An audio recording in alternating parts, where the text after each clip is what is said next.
Okay, let me first start off by refuting his claim with my claim that talking on cell phones while driving is not as dangerous as people think.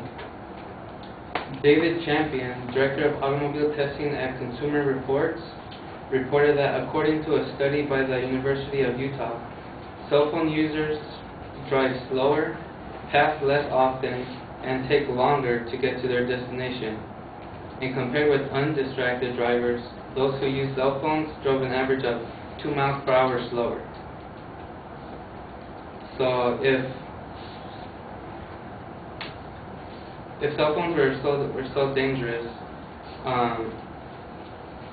why would these statistics say that they drive so much safer?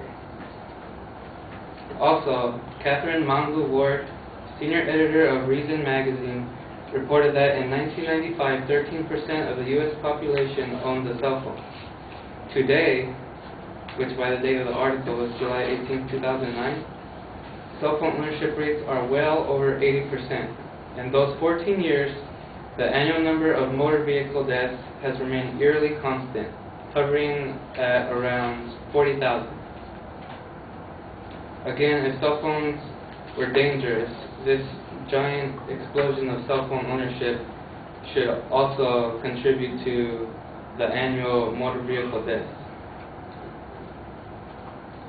And my opponent says that an experiment was done where they were put through a virtual highway and their passengers actually helped them pay attention instead of being more of a distraction than actually talking on the phone.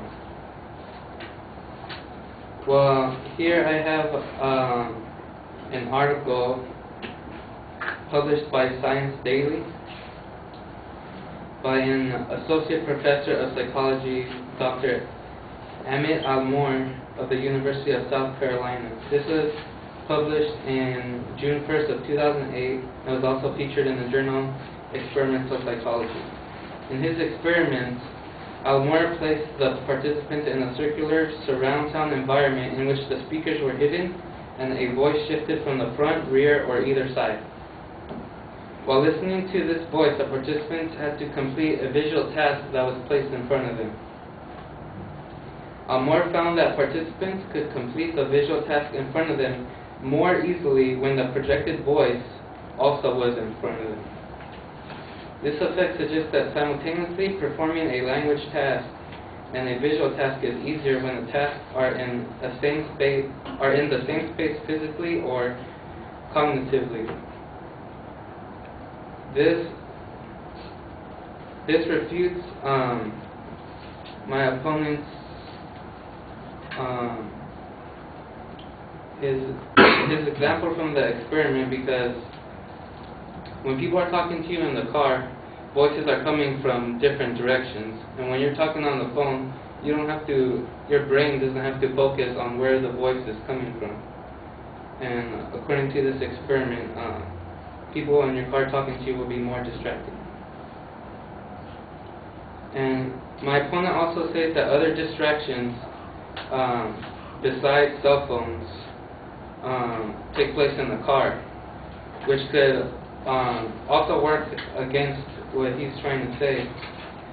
As stated in this article published in the New York Times, drivers do all sorts of distracting things while driving, like eating, arguing with the kids in the back seat, listening to music. So it makes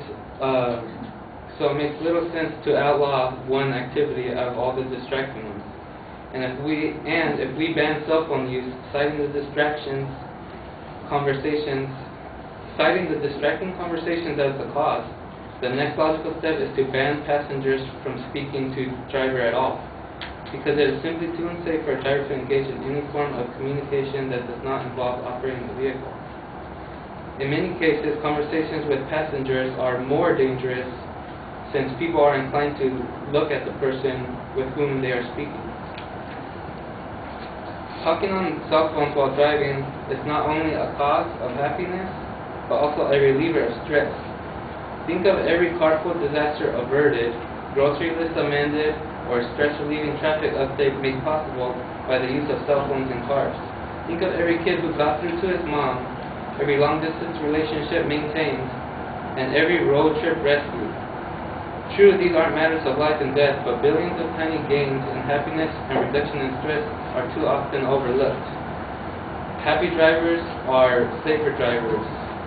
I know, I'm pretty sure everyone here has experienced some sort of road rage, either done by themselves or by someone else driving the car. Other reasons why talking on the phone while driving are important are that some people's jobs require them to continue working on their way home. For an example, my dad's a dispatcher. There's orders placed. The company has drivers to deliver packages. They have to communicate with the dispatcher in order to update them with the order so they can update the clients on where their package is.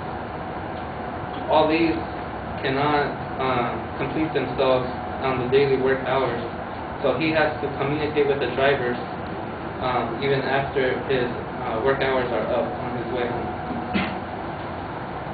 Talking to someone on the phone also keeps the driver awake when they're driving on lack of sleep. And nodding off while driving is much more dangerous than talking on the phone to keep yourself awake.